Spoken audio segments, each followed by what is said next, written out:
पिछले 12 सालों में हमें केवल एक बात सिखाई गई है कि देश की हालत सही हो ना हो, लेकिन विश्व में हमारा डंका बज रहा है, हम विश्व गुरु बन चुके हैं। तो एक बात को तो बॉस मैंने मान लिया कि हम विश्व गुरु बन गए, पर मेरा एक सिंपल सवाल है, किसी भी देश की फॉरेन पॉलिसी उसके आउटकम से आती है या उसके स्लोगन से? क्योंकि अगर स्लोगन से आती है फिर तो हम विश्व गुरु के उससे भी बहुत आगे निकल चुके हैं, लेकिन अगर आउटकम से आती है फिर तो हम क्रॉस रोड या किसी भी रोड पे नहीं आ पा रहे यार, क्योंकि पिछले कुछ साल यही दिखा रहे हैं। सबसे पहले बात करते हैं हम रशियन ऑयल की।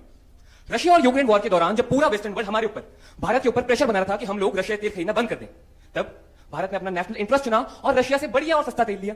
अब अमेरिका को यह बात अच्छी नहीं लगी, तो अमेरिका ने हमारे ऊपर 25% का पनिशमेंट टैरिफ लगाया।